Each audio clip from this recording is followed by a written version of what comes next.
My wife looked me dead in the eyes and said she was pregnant with my brother's baby. So I sold the house, let them move in like it was theirs, and then calmly sipped coffee on the porch while watching the new owners evict them. I bought my house in August 2018 for $480,000 cash. No mortgage, no co-signers, just me, a property deed, and 6 years of grinding 60-hour weeks in commercial real estate to get there. 2 years later I married Iris. She moved into my house. Colorado is pretty clear on this. Premarital assets stay separate unless you are stupid enough to refinance or add a name to the title. I am not stupid. The house is a modern craftsman and Boulder Mountain views from the deck. 3 bedrooms I never thought I would need. My foundation, my pride. The first thing I ever built that could not be taken from me. Turns out I was wrong about that last part. 3 weeks ago I came home early from a property showing in Denver. Client canceled last minute, so I figured I would surprise Iris, maybe grab lunch together, be the attentive husband she kept saying I was not. I walked into my house at 1:53 p.m. on a Tuesday and heard my wife moaning my brother his name from the bedroom upstairs. I did not storm up there, did not kick down the door like some revenge movie hero. I just stood in my foyer, the one with the custom tile work I had picked out myself, and listened. Every sound, every word, every breathless "oh" and God. Oh, and that came through the ceiling. When I heard them coming downstairs 20 minutes later, I left, slipped out the side door, got in my car, drove to a Marriott off Highway 36, checked in, sat on the bed, stared at the wall. Owen, my older brother, 37, perpetually broke freelance photographer who borrowed $8,000 from me last year for new equipment and never paid it back. Charming, unreliable, always the favorite. And Iris, my wife of 4 years, event coordinator, yoga on Sundays, talks about finding balance while apparently finding my brother as Dick instead. I did not cry, did not punch walls, did not call anyone. I opened my laptop and pulled up the property deed. Sole owner Cole Brennan. Purchase date August 14, 2018. Marital status at time of purchase single. Colorado law is crystal clear. Premarital assets are not community property. She had no claim. 0. The house was mine. Legally bulletproof. By 9 p.m., I had contacted 3 real estate investment firms that specialize in fast cash sales. By Wednesday noon I had an appraiser walking through. By Thursday I had an offer, $715,000 all cash, 30-day close with a 60-day occupancy agreement, meaning I could stay for 2 months post-sale while I figured out my next move. I signed the contract Friday morning. Did not tell Iris. Did not tell Owen. Did not tell anyone. The sale closed 28 days later. $715,000 hit an account Iris did not know existed. I had made a $235,000 profit on a house she thought we would grow old in. And still I said nothing. Came home every night, kissed her on the forehead, asked about her day. She smiled like nothing was wrong. Owen came over for dinner twice that month, sat at my table, drank my bourbon, laughed at my jokes. I waited. Day 32. Iris called me at work. Can you come home early? Owen is here. We need to talk. I knew what was coming. Some part of me had known since I heard her upstairs that Tuesday, but I drove home calm, parked in the driveway, walked through the front door of a house I no longer owned. They were sitting at the kitchen table. Iris looked nervous. Owen looked guilty but defiant, like a kid caught cheating who thinks he will still pass the class. Cole, Iris started, her voice shaking. I do not know how to say this, so I am just going to say it. I sat down, folded my hands, waited. I am pregnant. She glanced at Owen. It is Owen, his baby. Owen cleared his throat. We have been together for 8 months. We did not plan this man. But we are in love. We cannot deny that anymore. I did not yell. Did not flip the table. Did not do anything they expected. I just smiled. I need some time to process this. I said quietly. Iris blinked. That is it. What do you want me to say? I do not know. I thought you would be angry. I am sure I will be, but right now I just need time. Owen actually looked relieved. Thanks for being mature about this, bro. I nodded, stood up, walked to the fridge and grabbed a beer because by then I had already sold the house. The money was in my account. The divorce attorney was on retainer and these 2 idiots had just handed me everything I needed to walk away clean. Iris touched her stomach. We want to raise the baby here. This house has good energy, you know. We could make it work. Owen nodded. We will figure out the finances. Split things fairly. We can be adults about this. I took a long drink. Yeah, I said. We will figure it out. The next morning I made breakfast. Eggs, bacon, toast, the whole domestic routine. Iris came downstairs looking cautious, like she expected me to have burned the house down overnight. How are you feeling? She asked honestly. Numb, but I will get through it. I slid eggs onto her plate. You should eat. The baby needs protein. Her shoulders relaxed. Thank you for being so understanding. Understanding, right? Owen showed up an hour later with coffee and bagels like this was a normal F-word Saturday. Thought we could talk logistics, he said. You know, figure out the next steps. I nodded. Played the shell-shocked husband who just needed time to emotionally adjust. They ate it up. Week 1 Owen started staying over. Just a night here and there, he said, to support Iris through the morning sickness. Week 2 I came home to find them measuring the second bedroom with a tape measure. We are thinking soft yellow for the nursery, Iris said, holding up paint swatches. Gender neutral, you know. Sounds nice, I said. Owen grinned. You are really handling this well. Man, I respect that. I wanted to break his teeth. Instead, I cracked a beer and turned on the Rockies game. Week 3, Owen, his camera equipment appeared in my garage, his clothes in the guest closet, his shampoo in the shower. The house was slowly becoming theirs, one piece at a time, and I let it happen. Behind the scenes, I was moving pieces on a chessboard they could not see. $715,000 sat in an account at a credit union in San Diego. I had opened it online. Paperless statements. Nothing Iris could accidentally find. I had also contacted a divorce attorney, filed papers, but did not serve them yet. No point tipping my hand too early. I found a condo in La Jolla. Ocean views, 2 bedrooms, $3,200 a month. Lease started in 6 weeks. Signed the paperwork remotely, wired first and last month is rent for my new account. Then I bought a sailboat, 28-footer, decent shape, needed some work. Paid $28,000 cash and had it docked in San Diego Harbor. Named it Second Wind before I had even seen it in person. My important stuff, family photos, documents. My grandfather, his watch went to a storage unit in Carlsbad. Shipped it all cross country on a Tuesday while Iris was at work. Every night I came home and played my part. Week 4, Iris redecorated the living room, got rid of my leather recliner, said it did not fit the aesthetic she was going for, replaced it with some beige monstrosity from West Elm. What do you think? She asked. It is your house, I said. She smiled. I am glad we can co-parent this space maturely. I almost laughed. One Saturday I grilled steaks for all 3 of us. Owen brought beer, Iris made a salad, and we sat on the deck like some screwed up modern family. This is weird, Owen admitted halfway through his second beer. But I appreciate you not making it harder than it has to be. Life is too short for drama, I said, flipping a ribeye. Iris squeezed my hand. You are a good man, Cole. I squeezed back, smiled, thought about eviction day. Day 38, I had Iris served at work. She came home like a tornado. You had me served in front of my entire team. Do you know how humiliating that was? You slept with my brother in my bed, I said calmly. I think we are even on the humiliation front. We deserve to be treated with respect. Talk to your lawyer about asset division. I am done discussing this with you. She tried a different approach. Tears. Desperation. I just want what is fair. Half the house value. That is reasonable, right? We will let the lawyers sort it out. She actually believed she would get it. I could see it in her eyes. She thought she would walk away with $370,000, start fresh with Owen, raise their kid in some Boulder suburb. I did not correct her. Meanwhile, Owen was getting comfortable. He hosted poker night with his photographer buddies. They drank my whiskey, smoked cigars on my deck, talked about the new place like it was already theirs. Iris hung baby shower decorations in the dining room, pastel streamers, a banner that said, "Oh baby. Is not it cute?" she asked. Adorable. My room was nearly empty now. Everything packed, shipped, or sold. But Iris never noticed. She had stopped coming into my space weeks ago. Day 52. 8 days until the 60-day occupancy agreement ended. I got an email from the property management company. New owners take possession Saturday, March 18, 9 a.m. Please confirm you will vacate premises and be available to hand over keys.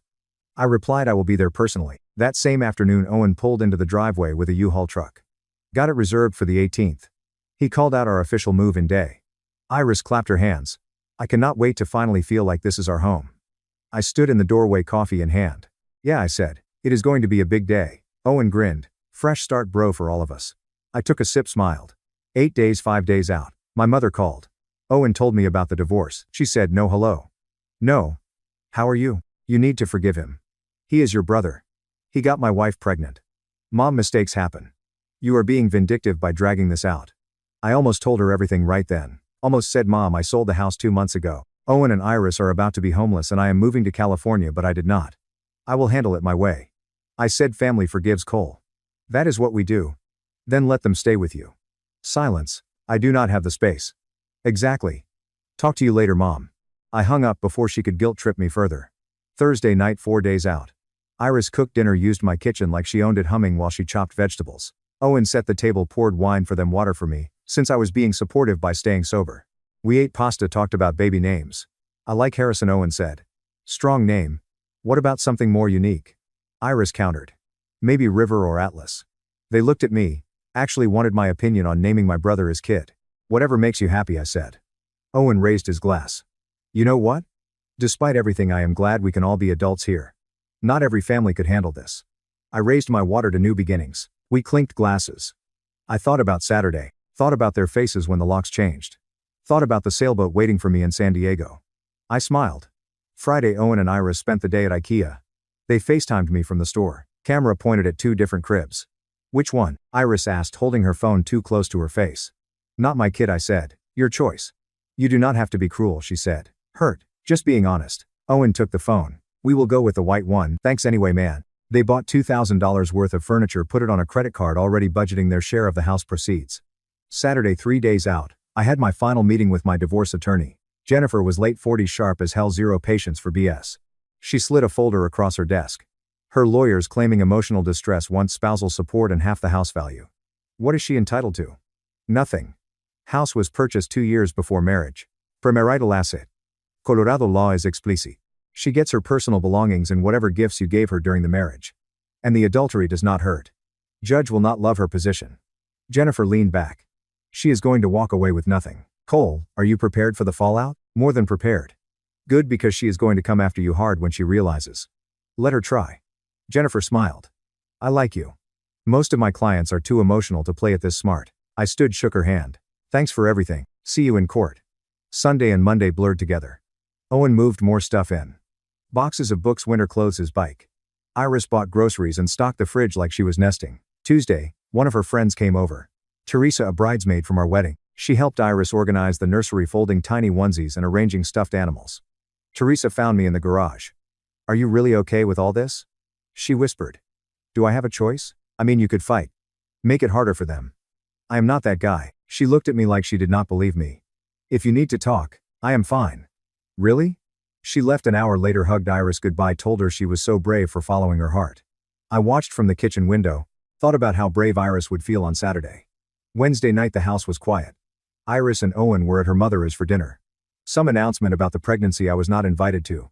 I walked through the empty rooms. My footsteps echoed on the hardwood I had refinished myself 3 years ago. The kitchen where I learned to cook.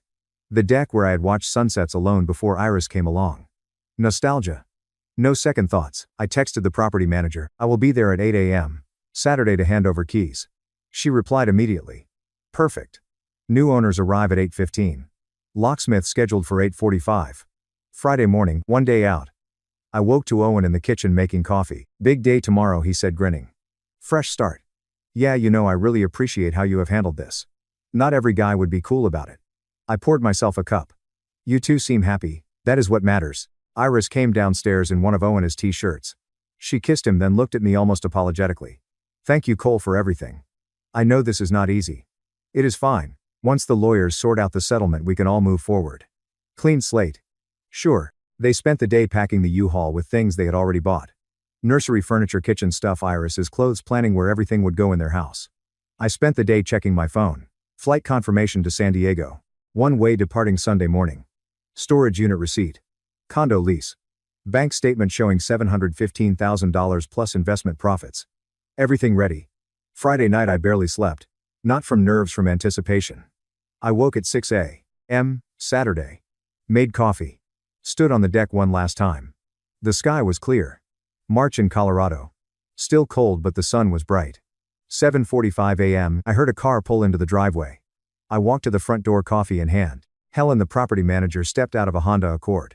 Behind her a BMW with Colorado plates. The new owners, Preston and Gwen Holloway. Early 30s, tech money, relocating from Denver. I met them at the curb, smiled, extended my hand. Welcome home, I said. Thanks for the smooth transaction, Preston said, shaking my hand. He was tall, athletic, wearing a Patagonia jacket. Great property. You will love it here, I said. Mountain views are incredible from the master bedroom. Gwen smiled. She had kind eyes, genuinely excited. We cannot wait to settle in. Helen checked her clipboard. Let us do the walkthrough, get you the new lockbox code, and we will be all set. I led them inside. Preston and Gwen followed me through each room, pointing out features I had installed myself. The custom backsplash in the kitchen, the upgraded water heater, the renovated master bath with heated floors. Preston noticed the nursery furniture. Did you have kids? No, I said, that is not mine. Long story. He did not push. We finished the tour in 20 minutes. Helen handed over paperwork.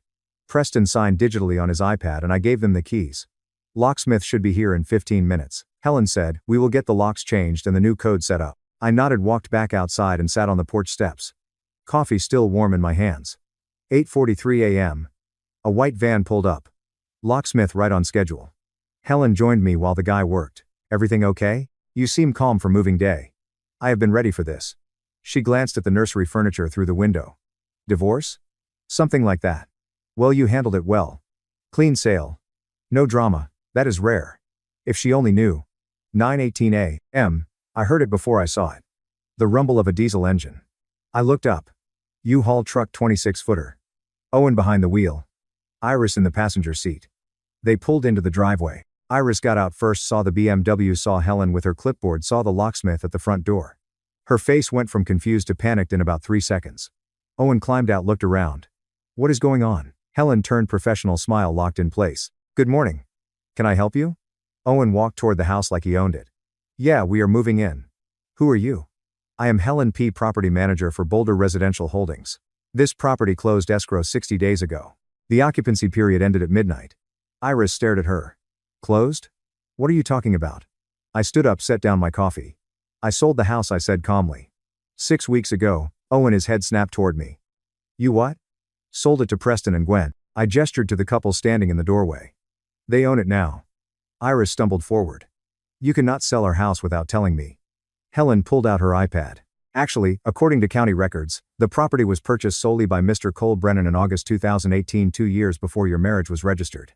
Preston stepped forward holding up his phone. I have the title deed right here. We completed the purchase on January 12th. Iris turned to me, her face pale. You sold it before you even knew about I knew. Silence. Owen stared. What? I came home early 3 weeks before you confessed. October 24th, 1:53 p.m. Heard you two in my bedroom. I looked at Iris. Sold the house 48 hours later. Her hand went to her mouth.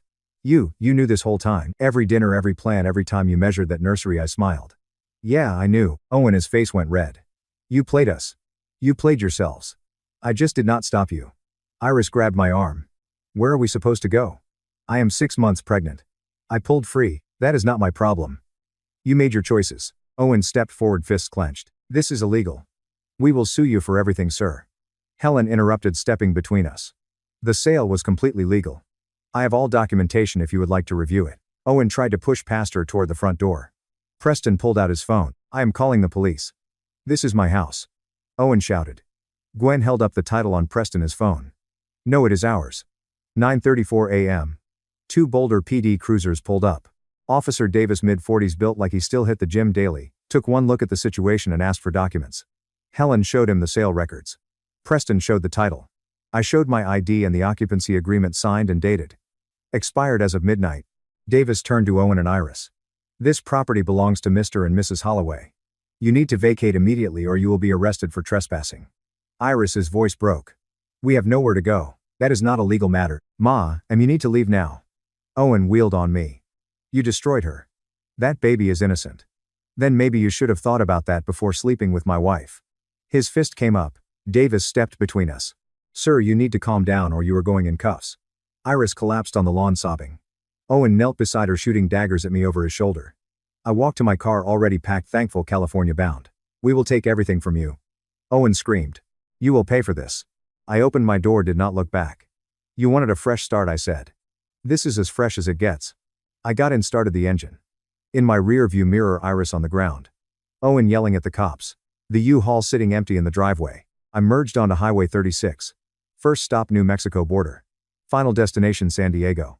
I turned up the music and did not look back. I drove for 17 hours straight. Stopped twice for gas, once for coffee at a truck stop outside Albuquerque. Watched the sun set over the desert somewhere in Arizona. Then kept driving through the night. My phone started blowing up around Pueblo. First text came at 10:43 a.m. Please call me. We need to talk. Iris, then Cole, please. Where are we supposed to go? Then I am begging you. Just help us find an apartment. Anything. 47 missed calls by the time I hit the New Mexico border. I pulled over at a rest stop. Read through Owen his messages. You are a monster. Hope you are happy, destroying lives. That baby is innocent and you just made him homeless. Mom is crying because of you. You selfish piece of crap. I blocked his number, then blocked Iris. Started driving again. Sunday evening I pulled into La Jolla. The condo complex was right on the water. Modern clean palm trees swaying in the ocean breeze. I parked, grabbed my duffel bag and took the elevator to the 3rd floor.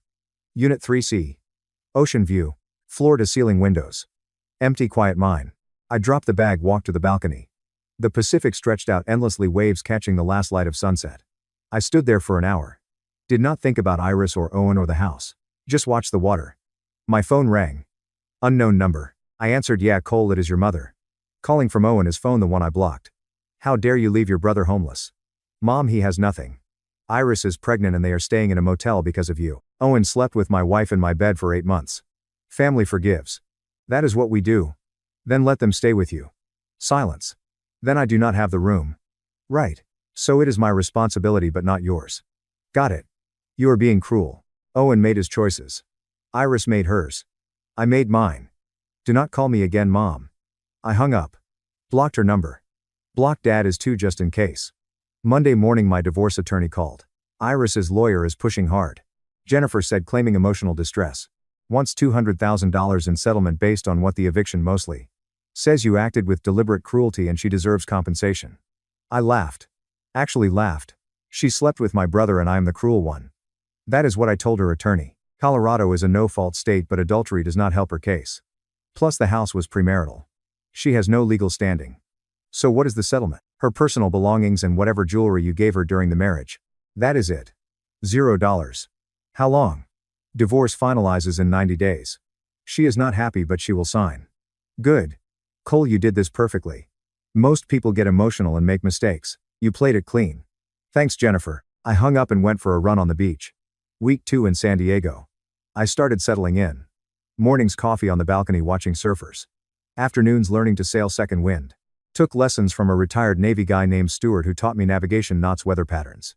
Evenings joined the local sailing club, met the neighbors, started dating casually. No pressure, no rush, just relearning what normal felt like. I flipped 2 investment properties in my first month, made $180,000 profit, reinvested it immediately. Life was good, simple. My cousin Felix, the only family member I had not cut off, started sending updates via text. Week 3 Owen and Iris found a place. 1 bedroom in Aurora, $1,400 per month. Tight squeeze. Week 5 Owen, his photography business is not covering rent. Iris is working part-time at a call center. They fight a lot. Week 6 neighbors are complaining about the yelling. Sounds bad, man. I did not reply. Just read them and moved on. Week 8 Felix sent a longer message. Owen left, moved back to Mom and Dad's basement. Said he could not handle the pressure. Iris is alone, 7 months pregnant, broke. I stared at that text for a long time. Then I put my phone down and went sailing. The call came at 11:37 p.m. on a Tuesday. Restricted number. I almost did not answer but something made me pick up. Cole, her voice was wrecked. Crying. Broken. Please. I am so sorry. I made a terrible mistake. Yeah, you did. I have nowhere to go. The baby is due in 6 weeks. I need help. You thought you would live in my house. Spend my money. Build your future on my foundation. I kept my voice steady. But you cannot steal someone's life and expect them to just hand over the keys. I loved you. No, you loved what I provided. There is a difference. Please, I am begging. You made your choice. Owen made his. Those are your consequences to live with the baby. Not my kid. Not my problem. I hung up. Did not block the number this time. Just never answered again. 3 months after eviction, my mother sent one final email. You have destroyed this family. Owen is depressed.